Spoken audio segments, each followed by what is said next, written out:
हो गया बालक। चलिए, साइक्लोट्रॉन का उपयोग, यूजेस ऑफ साइक्लोट्रॉन लिखेंगे, पैराग्राफ चेंज करके, पैराग्राफ चेंज करके लिखा जाए। साइक्लोट्रॉन का निम्नलिखित उपयोग है। साइक्लोट्रॉन का निम्नलिखित उपयोग है, निम्नलिखित उपयोग है डैश दे देंगे और एक नंबर में लिखा जाए, एक नंबर में लिखा जाए नाभिक पर, नाभिक पर, नाभिक पर आवेशित कणों का, नाभिक पर आवेशित कणों का बमबारी करके, नाभिक पर आवेशित कणों का बमबारी करके, आवेशित कणों का बमबारी करके नाभिकीय अभिक्रियाओं के, बमबारी करके नाभिकीय अभिक्रियाओं के अध्ययन में, नाभिकीय अभिक्रियाओं के अध्ययन में, नाभिकीय अभिक्रियाओं के अध्ययन में। हो गया बालक। 2 नंबर में लिखा जाए रोग उपचार के लिए,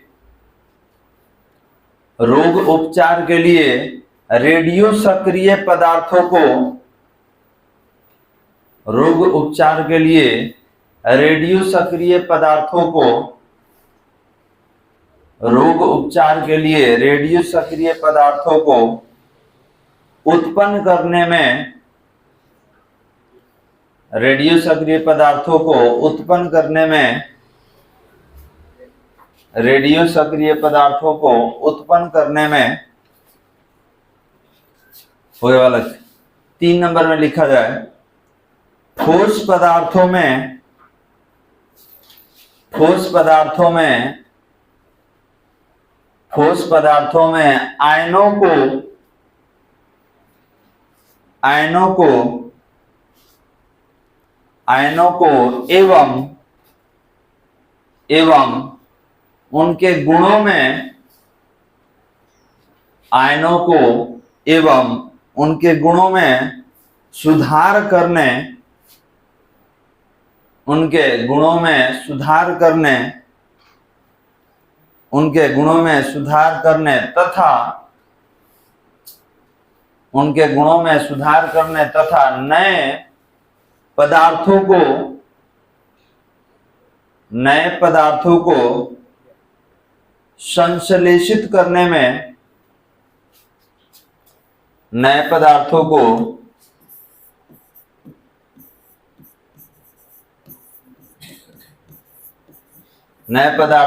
संश्लेषित करने में, संश्लेषित मतलब सिंथेसाइज होता है, उसको उसके गुण में परिवर्तन करके नया पदार्थ बना देना होता है।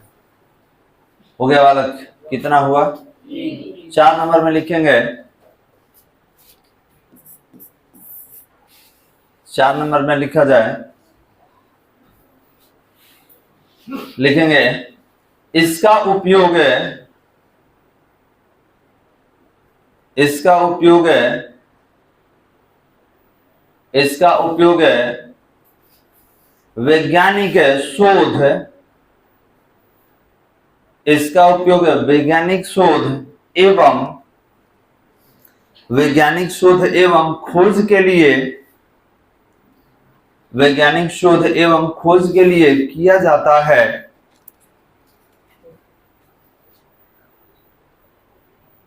वैज्ञानिक शोध एवं खोज के लिए किया जाता है, मतलब रिसर्च वगैरह में भी इसका यूज हम लोग करते हैं। अब ये करता क्या है, तो ये आवेशित कणों को त्वरित कर देता है बालक, चार्ज पार्टिकल को क्या कर देगा? त्वरित कर देगा। अब सवाल ये है कि सर ये आप लिखवाए हैं धनावेशित या कौन था आयन, इलेक्ट्रॉन को काहे नहीं करता है? तो इलेक्ट्रॉन का द्रव्यमान कम होता है और कम द्रव्यमान के अगर कण को आप आवेशित कर देंगे, उसको त्वरित कर देंगे तो अपने पथ से विचलित हो जाता है। ठीक है, आपसे क्वेश्चन पूछा जा सकता है कि बताइए आप लिखे हैं कि साइक्लोट्रॉन जो है ये धनावेशित कण को या आयन को ही क्या करेगा, त्वरित करेगा। तो ये बताइए इलेक्ट्रॉन को काहे नहीं त्वरित करेगा? तो इसका कारण ये है वाला कि इलेक्ट्रॉन का द्रव्यमान कम होता है। इलेक्ट्रॉन का द्रव्यमान कम होने के कारण जब उसको त्वरित किया जाता है तो अपने पथ से विचलित हो जाता है। जब टक्कर यहां मारना है तो कहीं और जगह टकरा जाएगा। क्लियर है? कैसे अगर पिंड हल्का है और उसका गति बढ़ा दीजिएगा तो क्या होगा, विचलित हो जाता है ना जी। हल्का मोटरसाइकिल है, हाईवे पे उसको 120 पार करा दीजिए, मालूम चले कहीं जाके लड़ गया, है ना। तो इसीलिए ज्यादा सीसी का मोटरसाइकिल हम लोग यूज करते हैं। उसका स्पीडो बढ़ाइएगा तो उसके गति पर कोई अंतर नहीं आएगा, वो एकदम अपने लाइन में रहेगा। ऐसा मोटरसाइकिल है कि ट्रक बगल से गुजरेगा तो देखिए कैसे दिखाता है आपको डांस, है ना जी। तुरंत मालूम चलेगा मोटरसाइकिल ऐसे करने लगा। तो होता क्या है कि द्रव्यमान कम होने के कारण हवा का प्रतिरोध काम कर देता है और पिंड क्या होगा, अपने पथ से विचलित हो जाता है। तो इसीलिए कम द्रव्यमान को हम लोग त्वरित नहीं करते हैं, ठीक है, क्योंकि त्वरित कीजिएगा वो अपने पथ से क्या हो जाएगा, तुरंत विचलित। टक्कर मार रहे हैं यहां जाके मार देगा उधर। क्लियर है बालक? तो यही था उपयोग। अब देखिए साइक्लोट्रॉन में बहुत सारा भाग हम लोग देख लिए। पहले तो साइक्लोट्रॉन देख लिए, बनावट है, परिचय है, सिद्धांत है, बनावट है, क्रियाविधि है। उसके बाद उसमें बहुत सारा हम लोग निकाले हैं, त्रिज्या, आवर्तकाल, आवृत्ति, महत्तम गतिज ऊर्जा, और उसके बाद क्या देख लिए, उपयोग देख लिए। तो सब नहीं लिखना है, जितना पूछा जाए क्वेश्चन में उतना ही आपको लिखना है बाबा, कोई दिक्कत? चलिए आगे बढ़ते हैं। आगे हेडिंग देना होगा, आगे हेडिंग दिया जाए एम्पियर का। देखिए लिख रहे हैं,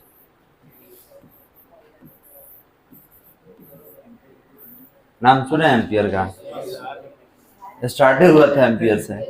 हेडिंग देंगे एम्पियर का परिपथ नियम। एम्पियर का परिपथ नियम।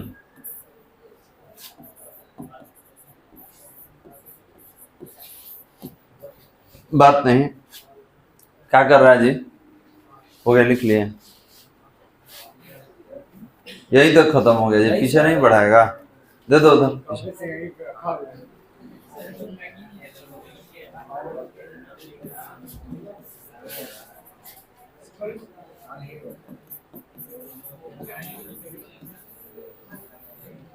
चलिए हेडिंग दीजिए तो,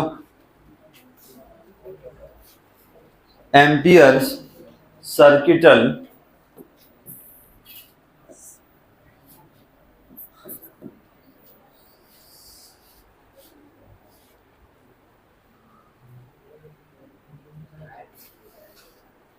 हो गया बालक, ampere circuital law. Ampere circuital law, ampere का इसको परिपथीय नियम भी कहा जाता है या परिपथ नियम भी कहा जाता है। हो गया बालक? अब देखिए ये क्या बताता है एम्पियर का परिपथ नियम। तो ये कह रहा है किसी धारावाही चालक में जब धारा प्रवाहित होता है, जैसे मान लिए मेरे पास ये वायर हो गया और इसमें जब करंट का प्रवाह होगा, इसमें करंट प्रवाहित होगा, तो देखिए जिधर ये हाथ घूमेगा, ये उंगली मेरा घूमेगा, उधर चुंबकीय क्षेत्र बनता है। अगर इसमें करंट का प्रवाह किया जाए तो करंट इस तरीके से जाएगा तो इसके चारों तरफ चुंबकीय क्षेत्र का निर्माण करता है। तो अब सवाल ये है कि अगर किसी धारावाही चालक में आप करंट का प्रवाह कर रहे हैं तो ये कितना चुंबकीय क्षेत्र का निर्माण करता है, तो इसके लिए हम लोग निकाले हैं पीछे, याद है कितना था?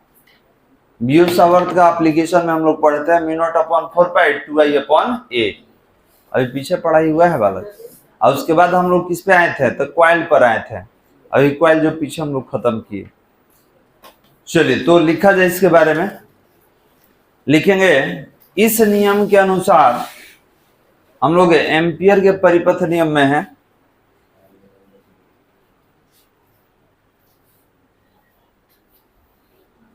ओके बालक, लिखेंगे इस नियम के अनुसार इन्वर्टेड कॉमा में, इस नियम के अनुसार इन्वर्टेड कॉमा में लिखा जाए किसी बंद लूप में, इस नियम के अनुसार, और इन्वर्टेड कॉमा में लिखा जाए किसी बंद लूप में, लूप मतलब घेरा होता है, सुनबे नहीं किया है, पढ़ लिया, किरचॉफ वोल्टेज लॉ में लूप नहीं मिला था 5 बार का लूप। अरे लूप क्या है भाई, बंद परिपथ को लूप कहा जाता है। लिखेंगे किसी बंद लूप में चुंबकीय क्षेत्र का, किसी बंद लूप में चुंबकीय क्षेत्र का, किसी बंद लूप में चुंबकीय क्षेत्र का रैखिक समाकलन, चुंबकीय क्षेत्र का रैखिक समाकलन, चुंबकीय क्षेत्र का रैखिक समाकलन उस लूप से होकर, चुंबकीय क्षेत्र का रैखिक समाकलन उस लूप से होकर, उस लूप से होकर गुजरने वाली, उस लूप से होकर गुजरने वाली स्थायी विद्युत धारा का, उस लूप से होकर गुजरने वाली स्थायी विद्युत धारा का, स्थायी विद्युत धारा का म्यू नॉट गुना होता है, उस स्थायी विद्युत धारा का म्यू नॉट गुना होता है, उस स्थायी विद्युत धारा का म्यू नॉट गुना होता है। इन्वर्टेड को बंद कर लीजिए, हो गया वाला। अब देखिए, अब लिखे क्या है, इसको समझने के लिए एक डायग्राम बनाना पड़ेगा, तब जाके ये समझ में आएगा।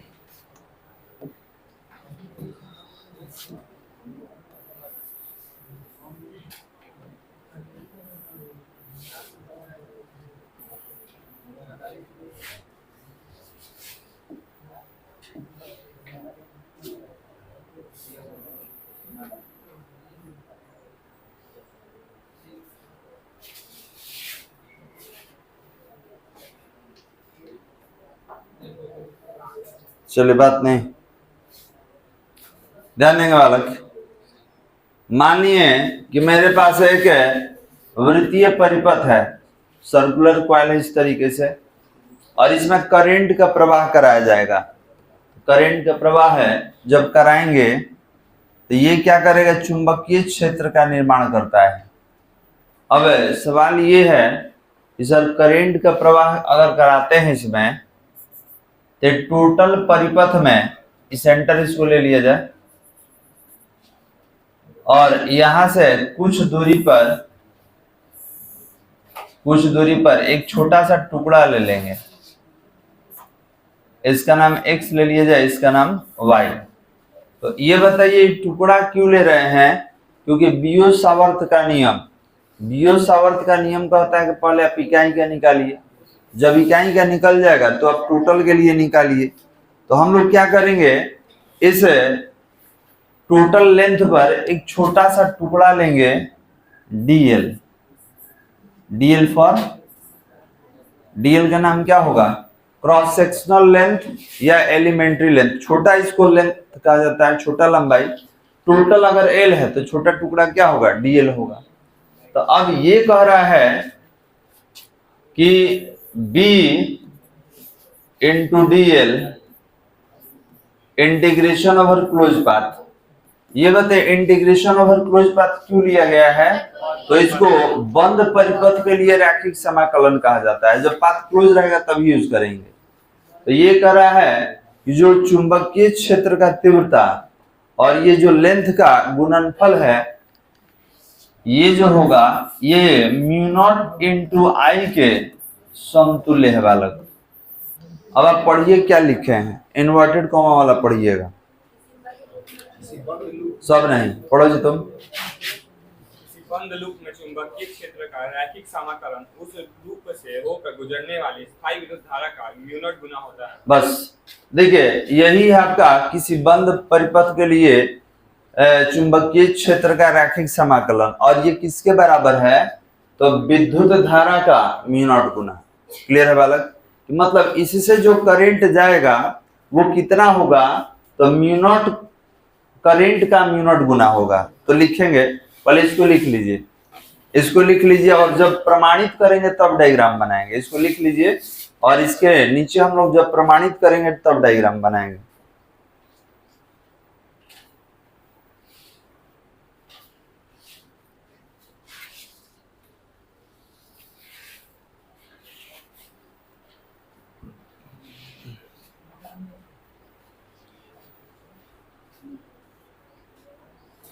हो गया बालक?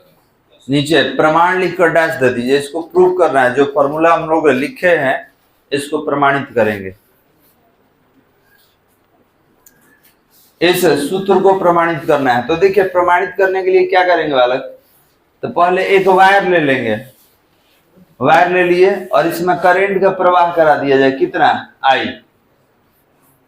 देखो बालक, एक वायर ले लिए और इसमें करंट का प्रवाह करा दिए। कितना? आई। अब जैसे ही इसमें करंट जाएगा, करंट इधर जाएगा तो इसके चारों तरफ गोल में ऐसे क्या होगा? एक चुंबकीय क्षेत्र बन जाएगा। ठीक है, आप सर्कुलर में ऐसा देख सकते हैं। अब हम लोग क्या करेंगे, इसके केंद्र से आर दूरी पर, देखो जी बात नहीं, इसके केंद्र से आर दूरी पर एक छोटा सा, जैसे ये टोटल परिपथ है तो इस टोटल परिपथ में एक छोटा सा टुकड़ा ले लेंगे। क्या? डीएल। और इसका नाम एक्स, इसका नाम वाई, और इनके बीच का लंबाई डीएल ले लीजिए। अब आपसे कहा गया कि एक काम कीजिए, इस जगह पे चुंबकीय क्षेत्र की तीव्रता का दिशा बताइए। ठीक है, चुंबकीय क्षेत्र की तीव्रता का दिशा बताइए।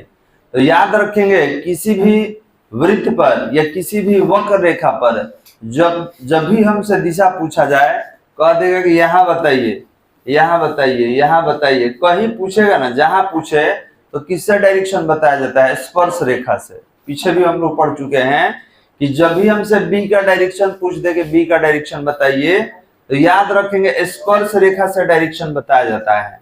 तो यहाँ पर पूछेगा तो स्पर्श रेखा से इधर बताएंगे, यहाँ पर पूछेगा तो इधर होगा।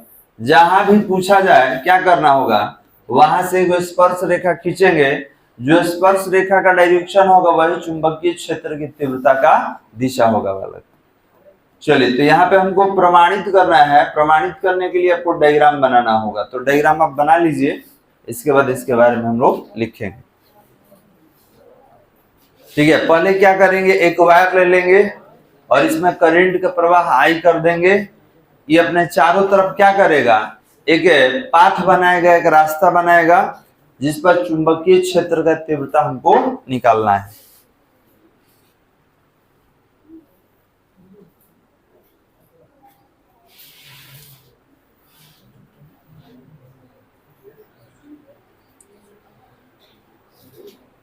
हो गया बालक? जल्दी बनाओ, लिखना है।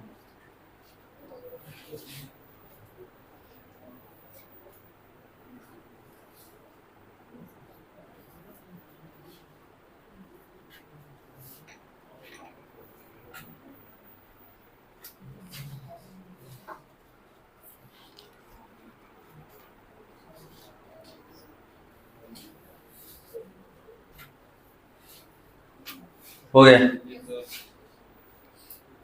चलिए, हो गया। थोड़ा फिर से एक बार समझते हैं। देखिए, ये डायग्राम है क्या? तो ये डायग्राम कह रहा है कि आपके पास कोई वायर है जिसमें करंट का फ्लो हो रहा है। अभी क्या करेगा? अपने चारों तरफ एक चुंबकीय क्षेत्र बनाता है। ठीक है, पढ़े विद्युत धारा का चुंबकीय प्रभाव, कि जब किसी धारावाही चालक में हम लोग विद्युत धारा का प्रवाह करते हैं तो ये अपने चारों तरफ एक क्षेत्र बनाएगा कि इतना दूर में इसका चुंबकीय क्षेत्र होगा, इतना दूर में इसका प्रभाव काम करेगा। तो हम मान लेते हैं कि इतना दूर में, देखिए इधर इसमें करंट का प्रवाह हो रहा है तो इतना दूर में इसका क्षेत्र है। अब हमसे कोई कह देगा इस जगह पे तीव्रता बताइए, इस जगह पे, यहाँ पे बताइए, यहाँ पे बताइए, यहाँ पे, कहीं भी पूछ दे तो सबसे पहले देखेंगे कि कितना दूरी पर निकालने के लिए कह रहा है। तो ध्यान देंगे, अगर ये वायर है, इसमें करंट का फ्लो हो रहा है और आप यहाँ तीव्रता पूछ रहे हैं, यहाँ कहीं पूछ रहे हैं, तो पहले तो ये दूरी देख लेंगे जिसको आर से हम लोग लिखे हैं। आर दिख रहा है ना इसमें? ये दूरी हो गया। अब यहां पर आप तीव्रता पूछ रहे हैं तो याद रखेंगे तीव्रता का जो डायरेक्शन होता है स्पर्श रेखा से, यहां बताएंगे, यहां पूछिएगा तो यहां स्पर्श रेखा रखेंगे, जहां भी आप तीव्रता निकालने के लिए पूछिएगा वहां पर क्या करेंगे, स्पर्श रेखा खींचेंगे। जो स्पर्श रेखा का दिशा होगा वही क्या होगा, चुंबकीय क्षेत्र की तीव्रता का दिशा होगा। कोई दिक्कत बालक? इस सर्किल से समझ में आ रहा है ना कि इतना दूर में आपका चुंबकीय क्षेत्र है और तीव्रता कहीं पूछा जाएगा कि यहाँ पर तीव्रता बताइए तो उस जगह पर स्पर्श रेखा खींचकर हम लोग बताएंगे। लिखा जाए लैंग्वेज इसका, माना कि एक्स वाई, माना कि एक्स वाई, माना कि एक्स वाई एक सीधा धारावाही चालक है, एक सीधा धारावाही चालक है जिससे विद्युत धारा आई,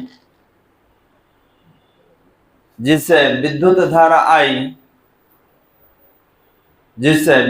धारा आई प्रवाहित हो रहा है,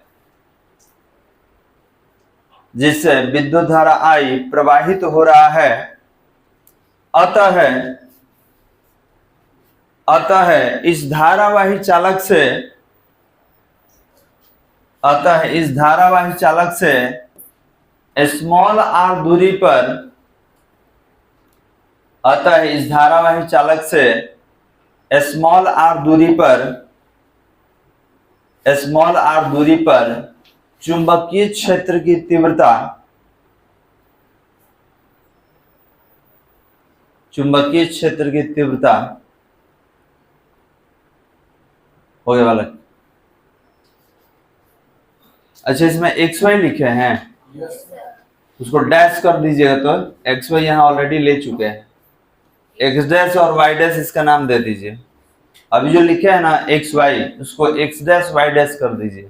यहाँ एक्स वाई ऑलरेडी ले चुके हैं हम लोग, ठीक है, तो जो आप लिखे हैं उसमें एक्स डैश वाई डैश कर देंगे, ठीक है, क्योंकि ऑलरेडी हमारा यहाँ पर एक्स वाई है।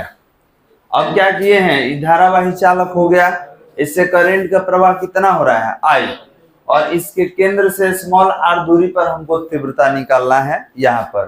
तो ये बताइए बियूर-सावर्त के नियम के बाद उसका प्रमेय पढ़ाया गया था, तो किसी धारावाही चालक के कारण उसके केंद्र से आर दूरी पर तीव्रता का सूत्र क्या है। किसी धारावाही चालक के कारण उसके केंद्र से कुछ दूरी पर तीव्रता निकालना हो तो फॉर्मूला क्या है बालक, तो आपको बताया गया था। देखिए फॉर्मूला क्या था बालक, ये हटा दे रहे, इसको तो सीधी करना है। आपको बताया गया था कि B इक्वल टू धारावाही चालक के कारण तीव्रता B equal to mu naught upon 4 pi, और वहां पे हम लोग पढ़े थे 2i अपॉन a, क्योंकि वहां पर दूरी हम लोग a लिए थे, लेकिन यहाँ पर त्रिज्या कितना है, r है, तो यहाँ पर कितना हो जाएगा r, और इसको देंगे समीकरण 1। ये किसके लिए निकाला गया है, धारावाही चालक के कारण r दूरी पर चुंबकीय क्षेत्र की तीव्रता का व्यंजक। लिख लीजिए इसको, B इक्वल टू कितना, mu naught upon 4 pi and 2i upon r, समीकरण 1 दे दीजिएगा।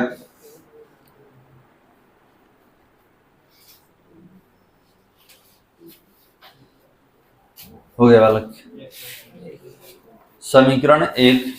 पैराग्राफ चेंज करके लिखेंगे, जहां स्मॉल आर बराबर,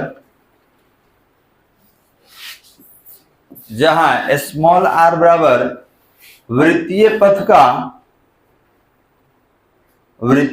का त्रिज्या है, वृत्तीय पथ का त्रिज्या है, जिसके किसी बिंदु पर, वृत्तीय पथ का त्रिज्या है जिसके किसी बिंदु पर खींची गई, जिसके किसी बिंदु पर खींची गई स्पर्श रेखा, जिसके किसी बिंदु पर खींची गई स्पर्श रेखा उस बिंदु पर, खींची गई स्पर्श रेखा उस उस बिंदु पर चुंबकीय क्षेत्र की दिशा को, उस बिंदु पर चुंबकीय क्षेत्र की दिशा को, चुंबकीय क्षेत्र की दिशा को निरूपित करता है, चुंबकीय क्षेत्र की दिशा को निरूपित करता है। हो गया बालक। पैराग्राफ चेंज करके लिखेंगे, यदि वृत्त का एक छोटा सा भाग, यदि वृत्त का एक छोटा सा भाग dl, यदि वृत्त का एक छोटा सा भाग dl लिया जाए, वृत्त का एक छोटा सा भाग dl लिया जाए तो संपूर्ण, वृत्त का एक छोटा सा भाग dl लिया जाए तो संपूर्ण वृत्त के लिए, तो संपूर्ण वृत्त के लिए रैखिक समाकलन, तो संपूर्ण वृत्त के लिए रैखिक समाकलन, संपूर्ण वृत्त के लिए रैखिक समाकलन और डैश दे दीजिए। चलिए देखा जाए। अब कह रहा है संपूर्ण वृत्त के लिए रैखिक समाकलन, मतलब ये आप छोटा सा टुकड़ा लिए हैं, अगर टोटल के लिए निकाला जाए तब क्या होगा, तो ध्यान देंगे संपूर्ण वृत्त के लिए रैखिक समाकलन ये होगा integration over close path b dot dl, b dot dl। तो हमको ये बताइए कि डॉट किस में टूटता है जी, डॉट किस में टूटेगा, कॉस में। तो अगर इसको तोड़ना हो, इसको अगर हम तोड़े तो क्या लिख सकते हैं, integration over close path b dl cos theta लिख सकते हैं। अब ये बताइए थीटा क्या है, तो थीटा जो है b और dl के बीच का कोण है। तो हमको ये बताइए कि dl ये है और b भी यही है, इसी डायरेक्शन में है। dl क्या है वाला, तो यहां से यहां तक का लंबाई है, और b क्या है, तो चुंबकीय क्षेत्र का दिशा है। तो हमको ये बताइए कि दोनों तो एक ही लाइन पर है, dl भी यही है और b भी इसी लाइन पर है। तो जब दोनों एक ही जगह रहेगा, एक ही दिशा में, तो थीटा का वैल्यू 0 डिग्री। तो आप लिखेंगे कि सर यहाँ पर b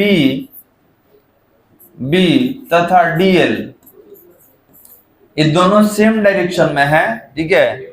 b तथा dl एक ही दिशा में,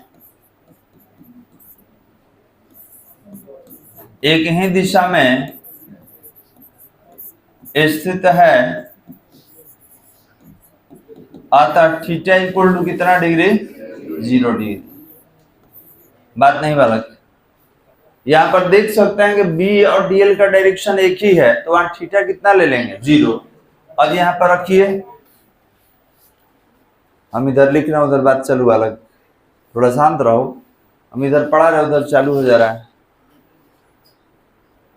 यहां पर क्या करेंगे बालक, तो यहां पर थीटा का वैल्यू 0 रख देंगे। एक चीज और ध्यान दिया जाए, b का वैल्यू पहले यहां से भी उठा के रखिएगा, तो b का वैल्यू यहां से ले लेंगे, बगल में क्या है dl है, और cos थीटा वहां से ले लीजिएगा, कितना हो जाएगा cos 0 डिग्री। cos 0 का वैल्यू क्या होता है 1, तो ये वैल्यू इसमें पुट अप करते हैं, तो ये कितना हो जाएगा, integration over close path b dot dl, और ये कितना आ गया, तो integration over close path b था, b का वैल्यू μ0/4 पाई और 2y upon r into dl into cos कितना डिग्री, 0 डिग्री। 0 का वैल्यू तो 1 हो जाएगा। अब इसमें क्या करेंगे हम लोग, integration over close path b dot dl, इसमें अचर को पहले इधर निकाल के लाइन, ठीक है, अचर जो होगा इधर निकल के आ जाएगा, और बाकी जो बच जाएगा उसका हम लोग समाकलन करेंगे। तो इसमें क्या होगा, μ0/4 पाई, और ये हो गया 2y upon r, 2y upon r, और cos 0 का वैल्यू 1 ले लीजिए, और ये जो इंटीग्रेशन ओवर क्लोज पाथ है किसके साथ रख दिया जाए, dl के साथ। क्यों रखिएगा dl के साथ, डीएल के साथ आप क्यों लिए हैं, तो ध्यान देंगे आपको मालूम होगा कि समाकलन उसी का किया जाता है जो परिवर्तनशील होता है, जिसमें डी लगा रहेगा उसी का हम लोग समाकलन करेंगे। अब यहाँ cos थीटा था, अगर डी थीटा आ जाता तो हम लोग थीटा को भी ले लेते, लेकिन याद रखेंगे यहाँ पर डीएल का मतलब क्या है, तो केवल डीएल है तो इसका मतलब है छोटा सा टुकड़ा, वृत्तीय पथ पर एक छोटा सा टुकड़ा डीएल हो गया। लेकिन जब टोटल के बारे में बात होगा तो इसके बगल में क्या जाएगा, इंटीग्रेशन ओवर क्लोज पाथ, इसको बंद परिपथ के लिए रैखिक समाकलन कहा जाता है। क्लियर है?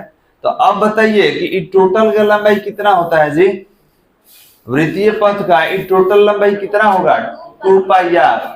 ठीक है, इसको वृत्त का परिधि कहा जाता है, सर्कमफेरेंस ऑफ द सर्किल। तो ये बताइए कि टोटल लंबाई कितना होगा, 2 पाई आर। तो इसको जब हटाना होगा तो 2 पाई आर से हटाएंगे। हम यहाँ बगल में लिखेंगे ये कैसे हटेगा, इंटीग्रेशन ओवर क्लोज पाथ कैसे हटेगा, तो ये 2 पाई आर से हटेगा और इसको क्या कहा जाएगा, वृत्त की परिधि होगा ना बालक। चलिए लिखे तो इन दोनों को, पीछे भी था, लिख लें। ये वाला तो हो गया था, केवल ये लिखना है और डायग्राम के बगल में उसको भी मेंशन कर लीजिएगा, क्योंकि थीटा हम लोग क्या लेंगे, 0 डिग्री।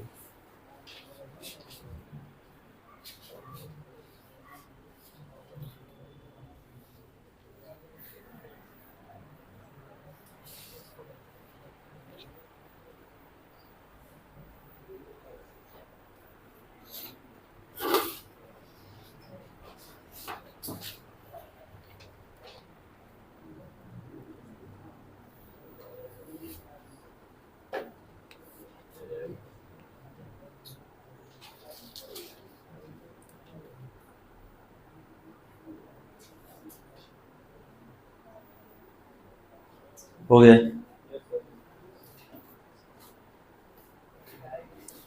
चलिए नेक्स्ट,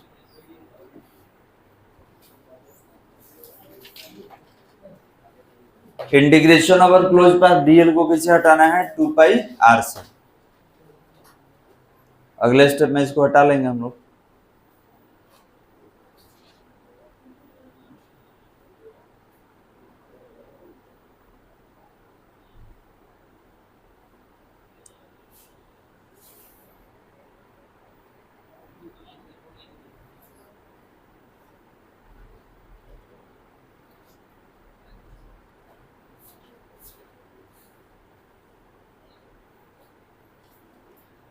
चलिए इसको सॉल्व किया जाएगा।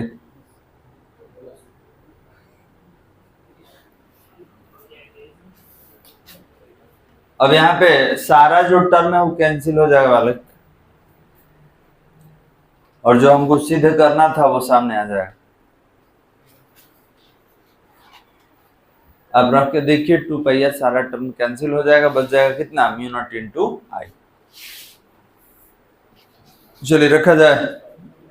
देखो जी बालक, अगले स्टेप में आ रहे हैं, ये आपका integration over close path B dot dl, और इधर कितना है, तो म्यू नॉट अपॉन 4 पाई, और ये कितना है, 2i अपॉन आर, और इसको हटाना है, इसको हटा के कितना रखिएगा, 2 पाई आर। ये आ जाएगा आपका 2 पाई आर। अभी कैंसिल हो रहा है जी, देखिए यहाँ पे 2 पाई है, अब 4 पाई है, तो 2 बार में कैंसिल हो गया। ये 2 से यहाँ 2 कैंसिल हो जाएगा, आर से आर, तो क्या इधर बच गया, म्यू नॉट और आई, बस यही बच गया इधर। तो ये कितना हमको मिल गया, तो यहाँ मिल गया integration over close path B dot dl बराबर कितना बचा था, म्यू नॉट इनटू आई, यही ना सिद्ध करना था।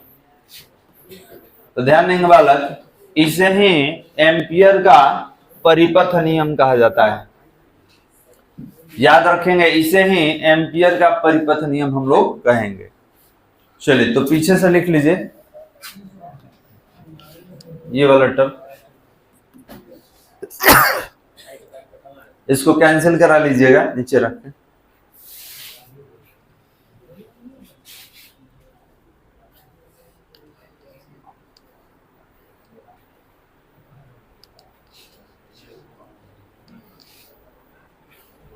आगे बढ़ा दिया जाए। तो जब ये कैंसिल हो जाएगा तो यहाँ क्या बचा हुआ है, म्यू नॉट बचा हुआ है और आई। चलिए लिख लीजिए इसको। तो यही समीकरण आपका हमको प्रमाणित करना था, इसी को एम्पियर का परिपथ नियम कहा जाता है। अब इसके नीचे एक लाइन बोलेंगे, ये समाप्त हो जाएगा। हो गया बालक?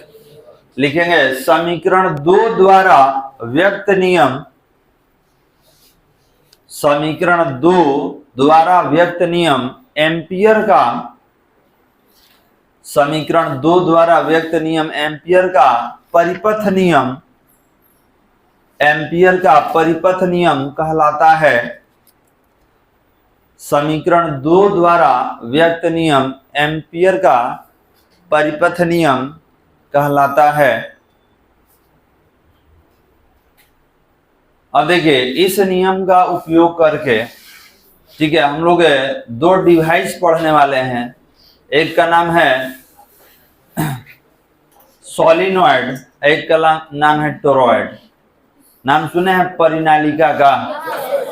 परिनालिका वही पढ़ने वाले हैं। परिनालिका बिल्कुल इस तरीके का होता है, ठीक है, एक क्वाइल जैसा होता है, सर्कुलर क्वाइल। अब कह देगा इसी के अंदर चुंबकीय क्षेत्र बताइए, चुंबकीय क्षेत्र कितना होगा? तो बस एम्पियर का परिपथ नियम लेंगे कि इसमें अगर करंट प्रवाहित होगा तो धारा कैसे बनाएगा। कल विशेष बात करेंगे इस पर।